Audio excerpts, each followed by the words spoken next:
அபுதாபியில் தரித்து நிற்கும் பாரிய சரக்கு கப்பல் ஒன்றுக்கு அண்மையில் ஒரு பெரிய வெடிப்பு சம்பவம் ஒன்று இடம்பெற்றிருப்பதாக அங்கிருந்து கிடைக்கின்ற தகவல்கள் தெரிவிக்கின்றன. இந்த பாரிய சரக்கு கப்பல் பார்த்தீங்கன்னு சொன்னால் பிரித்தானியாவுக்கு சொந்தமானது, பிரித்தானிய கம்பெனி ஒன்றுக்கு சொந்தமானது.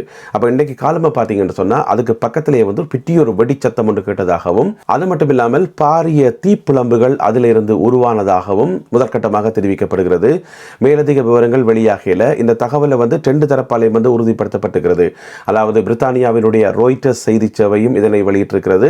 அதே போல ஈரானிய அரச ஊடகத்திலும் இந்த செய்தி போடப்பட்டிருக்கிறது. அபுதாபி கடலில் ஒரு பாரிய எண்ணெய் கப்பலுக்கு அருகில் தாக்குதல் நடைபெற்றிருக்கிறது சொல்லி. எனவே இந்த கப்பல் தாக்குதலுக்கு இலக்கானதா, அதில் ஏதாவது சேதங்கள் வந்ததா என்று சொல்லி இதுவரைக்கும் மேலதிக தகவல்கள் வெளிவரையில. எனவே காத்திருப்போம். இது பிரித்தானியாவுக்கு சொந்தமான ஒரு சரக்கு கப்பல் என்றதால இது கூடுதல் முக்கியத்துவம் பெறும். இது தொடர்பான விவரங்கள் மிக விரைவில் வெளிவரும் என்று சொல்லி எதிர்பார்க்கப்படுகிறது. அதே நேரம் இப்ப பாத்தீங்கன்னு சொன்னா அந்த ஹோமோஸ் நீரிணை மூடப்பட்டிருக்கு தானே, அதுல போக்குவரத்து மிகவும் மட்டுப்படுத்தப்பட்டிருக்கு தானே. இதனால 12 கப்பல்கள், வெவ்வேறு நாடுகளைச் சேர்ந்த 12 சரக்கு கப்பல்கள் அங்கே சிக்கி இருப்பதாக சொல்லப்படுகிறது. அந்த 12 கப்பல்கள்ல ஒரு கப்பல் தான் இந்த பிரித்தானிய கப்பல். எனவே மேலதிக தகவல்கள் கிடைக்கின்ற போது அவற்றை அடுத்த காணொளியில் பகிர்ந்து கொள்கின்றேன். என்னதான் யுத்தம் நடக்கிற இடம் மத்திய கிழக்காக இருந்தாலும், யுத்தத்தில் ஈடுபட்டிருக்கிற தரப்பு ஒரு பக்கம் அமெரிக்கா, இஸ்ரேல், மற்ற பக்கம் ஈரானாக இருந்தாலும், இந்த யுத்தத்தினுடைய உண்மையான வெற்றியாளர் யாருன்னு கேட்டீங்கன்னா ரஷ்யா தான் என்று சொல்லியிருக்கிறது. யாருன்னு பார்த்தீங்கன்னு சொன்னால் யூரோப்பியன் கவுன்சில், ஐரோப்பிய கவுன்சிலினுடைய தலைவர், அவருடைய பேர் ஆண்டனியோ கோஸ்டா. அவர் தான் இந்த கருத்தை சொல்லியிருக்கார். சண்டை நடக்குது அங்கே, ஆனால் உண்மையான வெற்றியாளர் விளாடிமிர் புட்டின் தான். ஏன்னு சொன்னால் அவருக்கு எந்த விதமான வேலையும் இல்லை. காலுக்கு மேலே காலை போட்டுக்கொண்டு அவர் பாட்டுக்கு சந்தோஷமா இருக்கிறார். எல்லாரும் போய் ஆயில் தாங்கோன்னு சொல்லி அவர்கிட்டயே போய் நிக்கணும். அதனால அவருக்கான டிமாண்ட் பயங்கரமா அதிகரிச்சிருக்குது. எனவே இப்ப உலகத்துல நடக்கிற இந்த விஷயங்களால உண்மையான வெற்றியாளர் விளாடிமிர் புட்டின் தான் என்று சொல்லி ஐரோப்பிய கவுன்சிலினுடைய தலைவர் ஆண்டனியோ கோஸ்டா சொல்லியிருக்கார். அவர் சொல்லிக்கிறது ஒரு வகையில் உண்மைதான். ஏனென்று சொன்னால் டொனால்ட் ட்ரம்ப் நேற்று அறிவிச்சிருந்தவர் இந்த யுத்தத்தில் நாங்கள் வெற்றி பெற கட்டத்துக்கு வந்துட்டோம், ஏற்கனவே வெற்றி பெற்றுட்டோம் என்று சொல்லி. அதை பற்றி நாங்கள் புற பார்ப்போம். அவருடைய குழப்பமான அறிக்கைகளால் என்னென்ன பிரச்சனைகள் எல்லாம் வந்திருக்கு என்று சொல்லி. இருந்த போதிலும் கூட உண்மையான வெற்றியாளர் விளாடிமிர் புட்டின் தான். அமீரகத்திலிருந்து ஒரு முக்கியமான செய்தி. அமீரகத்திலிருந்து இந்த காணொலியை பார்த்து கொண்டிருக்கக்கூடிய அனைவரும் அவசியம் தெரிந்து வைத்திருக்க வேண்டிய செய்தி என்னென்று சொன்னால், அமீரகம்ன்றது உங்களுக்கு தெரியும், யுனைடெட் அரபு எமிரேட்ஸ், ஐக்கிய அரபு ராச்சியம். அங்கே இருக்கக்கூடிய அதிகாரிகள் என்ன சொல்லியிருக்கிறோம் சொன்னால், இப்போ இவ்வளோ நாளும் யுத்தம் ஆரம்பித்த காலத்திலிருந்து மொபைல் ஃபோன்ஸுக்கு அலர்ட் அனுப்புறது, இரவு பகல் எல்லா நேரமும் எப்பப்பெல்லாம் ஆபத்து வருதோ, எப்பப்பெல்லாம் மிசைல்ஸ் வரப்போகுது, ட்ரோன்ஸ் வரப்போகுது என்று சொல்லி அவைக்கு தகவல் கிடைக்குதோ அப்பெல்லாம் யுஏஇயில் இருக்கக்கூடிய சகல பொதுமக்களுடைய மொபைல் ஃபோன்ஸுக்கு அலர்ட் மெசேஜ் அனுப்பி கொண்டே இருக்கிறது. இது 24 மணி நேரமும் செயல்பட்டது. இப்போ அதை கொஞ்சம் குறைக்க போவதாக சொல்லியிருக்கிறார்கள். குறைக்கிறேன்னு சொன்னால் எப்படி என்றா, காலம 9 மணியிலிருந்து இரவு 10:30 மணி வரைக்கும் ஓகே வழக்கமாக வரக்கூடிய அலர்ட் வரும். அந்த ஒரு பெரிய அலாம் சத்தத்தோட கூடின அலர்ட் வருமாம். எனவே துபாயில இருந்தோ அபுதாபியில் இருந்தோ பார்க்குறாக்கள் இதை நீங்கள் கீழே உறுதிப்படுத்தலாம். அலாமுடன் கூடிய ஒரு மெசேஜ் ஒன்று இருக்குமாம். இது 24 மணி நேரமும் பாரதாம். ஆனால் இப்போ பார்த்தீங்கன்னு சொன்னால் காலம 9 மணிலேருந்து இரவு 10:30 மணி வரைக்கும் தான் அப்படி மெசேஜ் வரும்.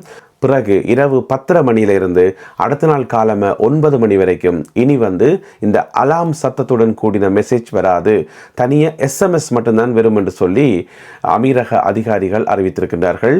எனவே எஸ்எம்எஸ் வர்றது எத்தனை பேருக்கு நோட்டிஃபிகேஷன் வரும் என்று சொல்லி அது ஒரு கேள்விக்குறி ஒன்று இருக்குது.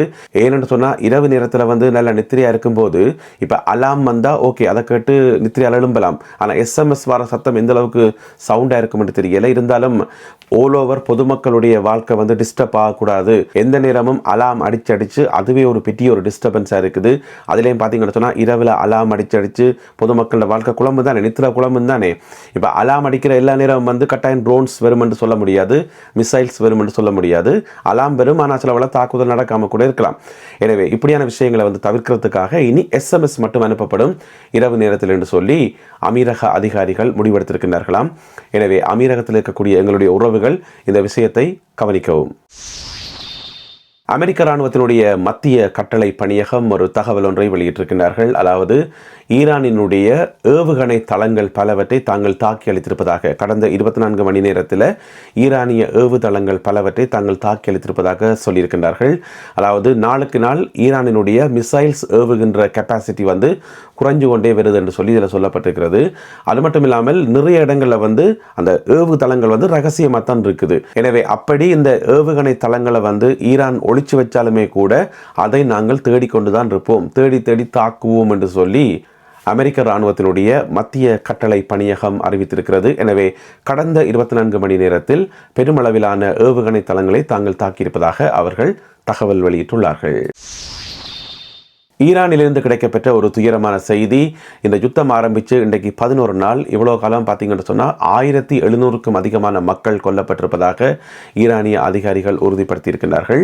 எல்லாருமே அப்பாவி பொதுமக்கள் என்று சொல்லியும், மிக முக்கியமாக பாடசாலை மாணவர்கள். உங்களுக்கு தெரியும், யுத்தம் ஆரம்பித்த முதல் நாளே சனிக்கிழமை அன்று ஒரு பாடசாலை மேலே, பெண்கள் பாடசாலை மேலே தாக்குதல் நடத்தி 168 மாணவிகள் அதிலே கொல்லப்பட்டிருந்தார்கள்.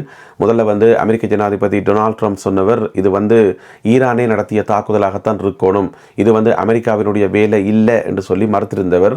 ஆனால் அப்புறம் பார்த்தீங்கன்னு சொன்னால் அந்த பேக் ஃபயர் ஆகுறன்னு சொல்லுவோம் தானே, அதுவே அவருக்கு பேக் ஃபயர் ஆகிருக்குது. அமெரிக்காவினுடைய மிக முக்கியமான ஊடகம் நியூயார்க் டைம்ஸ் திடீரென்று பார்த்தீங்கன்னு சொன்னால் ஒரு வீடியோ ஒன்றை வெளியிட்டார்கள். அந்த வீடியோவில் அப்படியே தெரியுது, தெளிவாக தெரியுது. அந்த வீடியோவில் காப்பிரைட்ஸ் பிரச்சனை இருக்கிறபடியாக அதில் போட்டு காட்ட முடியலை, அது அவர்களுக்கு சொந்தமான வீடியோ தானே. எனவே என்ன விஷயம்ன்றதை சொல்கிறேன். அந்த வீடியோவில் தெளிவாக தெரியுது, இந்த தோமஸ் ஹாக் என்று சொல்லி ஏவுகணை இருக்குது தானே, பெட்டி ஏவுகணை, அது பறந்து வருது. அது அதாவது ஈரானிய இராணுவத்தினருடைய கடற்படை முகாம் இருக்குது, நேவல் பேஸ் ஒரு இடத்துல இருக்குது, அதுக்கு பக்கத்திலான இந்த பெண்கள் பாடசாலை இருக்குது. எனவே அவையில் இலக்கு வச்சது இந்த ஈரானிய கடற்படையினுடைய முகாம் தான். ஆனால் இலக்க மீறி அங்கால போயிட்டு பாடசாலைக்குள்ளே விழுந்து, பெண்கள் பாடசாலைக்குள்ளே விழுந்து தாக்குற அந்த காட்சியை நியூயார்க் டைம்ஸ் பத்திரிகை முதலாக வெளியிட்டு, நாங்கள் இதை வெரிஃபை பண்ணி வெளியிடுகிறோம் என்று சொல்லி போட்டு தான் வெளியிட்டார்கள். அதுக்கு பிறகு ஏனைய ஒரு சில ஊடகங்களையும் அந்த வீடியோ பார்க்கக்கூடியதாக இருந்தது. எனவே இது ட்ரம்ப் நிர்வாகத்துக்கு மிகப்பெரிய ஒரு அழுத்தத்தை கொடுத்திருக்குது.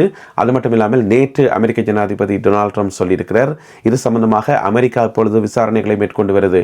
அமெரிக்க இராணுவ தரப்பில் அவர்களுடைய விசாரணைக்கு நான் முழுமையாக ஒத்துழைப்பு வழங்குவேன், அவர்களுடைய விசாரணையினுடைய முடிவு எதுவாக இருந்தாலும் அதை நான் ஏற்றுக்கொள்வேன் என்று சொல்லி டொனால்ட் ட்ரம்ப் அவர்கள் சொல்லியிருக்கின்றார்.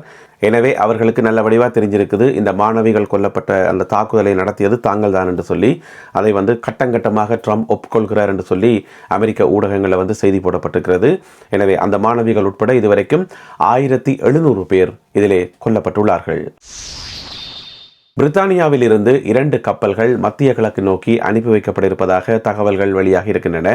ஒரு கப்பல் ஏற்கனவே கடந்த ஒரு வாரமாக இந்தா போகுது என்று சொல்லி இதுவரைக்கும் போகையில் தொழில்நுட்ப கோளாறு என்று சொல்லப்பட்டது.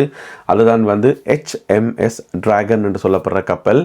தற்போது போர்ட்ஸ்மத்தில் தரிச்சு நிற்குது. பிரித்தானியாவினுடைய மிக முக்கியமான துறைமுகம் போர்ட்ஸ்மத், அங்கே தான் இப்போ நிற்குது. ஆனால் ப்ரிப்பரேஷன் நடந்து இருக்குது போகிறதுக்கு என்று சொல்லி சொல்லப்படுகிறது. பெரும்பாலும் இந்த வாரம் அது மத்திய கிழக்கு நோக்கி நகர்த்தப்படும் என்று சொல்லி, ஏனென்றால் இப்போ பிரித்தானிய அரசாங்கத்துக்கு கடுமையான ஒரு ப்ரெஷர் வந்திருக்குது, ஒரு அழுத்தம் வந்திருக்குது என்று சொன்னால் பிரான்ஸ் 8 கப்பல்களை அனுப்புது. ஒரே தடவையில் 8 கப்பல்களை அனுப்புது. அந்த கப்பல்கள் ஏற்கனவே தங்களுடைய பயணங்களை ஆரம்பித்து போய்கொண்டிருக்கின்றன. எனவே பக்கத்தில் இருக்கிற நாடு பிரான்ஸ் 8 கப்பல்களை அனுப்புகின்ற போது பிரித்தானியாவினுடைய பங்கு என்ன என்றது இங்கே இருக்கக்கூடிய கேள்வி. அது ஊடகங்களை விமர்சிக்கப்படுது. ஏற்கனவே டொனால்ட் ட்ரம்ப் அவர்களும் கடுமையாக சாடி இருந்தவர், பிரித்தானியா ஒத்துழைப்பு வழங்குதில்லை என்று சொல்லி. இப்படியான ஒரு பின்னணியில் இப்போ 2 கப்பல்கள் புறப்பட இருக்கின்றன. ஒன்று HMS டிராகன், அது போர்க்கப்பல். இன்னொரு கப்பல் பொதுமக்களை வெளியேற்றி அழைத்து வருவதற்கான மீட்பு கப்பல் என்று சொல்லி சொல்லப்படுகிறது. உங்களுக்கு தெரியும், மத்திய கிழக்கினுடைய பல நாடுகளில் ஏராளமான பிரித்தானியர்கள் இன்னமுமே சிக்கியிருக்கிறார்கள், வர முடியாமல். ஆனால் எவ்வளோ பேரை ஃப்ளைட்ஸ் மூலமாக கொண்டு வர முடியும்ன்றது இங்கே இருக்கக்கூடிய கேள்வி. அதனால் ஒரு கப்பலை அனுப்பி, மீட்பு கப்பலை அனுப்பி அவர்களை மீட்டு வருவதற்கான நடவடிக்கைகள் ஆரம்பிக்கப்பட்டிருப்பதாக பிரித்தானிய அரசாங்கம் சொல்லியிருக்கிறது. இந்த கப்பல் இங்கே பிரித்தானியாவில் இருந்து புறப்பட்டு போகாது. தெரியும், பிரித்தானியாவுக்கு சொந்தமான ஒரு பகுதி ஸ்பெயினில் இருக்குது. ஸ்பெயினில் ஒரு சிறிய பகுதி ஜிப்ரால்டர் என்று சொல்லி, அது பிரித்தானியாவுக்கு சொந்தமானது. அங்கே இருக்கக்கூடிய துறைமுகத்தில் இருந்தால் இந்த கப்பல் புறப்பட்டு செல்ல இருக்கின்றது. லைம் பே என்று சொல்லப்படுற, இப்போ நீங்கள் படத்தில் பார்க்குற இந்த கப்பல் தான் மிக விரைவில் மத்திய கிழக்கு நோக்கி அனுப்பப்பட இருப்பதாக தகவல்கள் வெளியாகி இருக்கின்றன. நல்லது அன்பான உறவுகளை, இவ்வளவுதான் இதுவரை கிடைக்கப்பெற்ற முக்கியமான தகவல்கள். மேலதிக தகவல்கள் யுத்த களத்திலிருந்து கிடைக்கின்ற போது அவற்றையெல்லாம் தொகுத்துக் கொண்டு இன்னும் ஒரு காணொளியில் உங்களை நான் சந்திக்கின்றேன். அதுவரை நன்றி, வணக்கம்.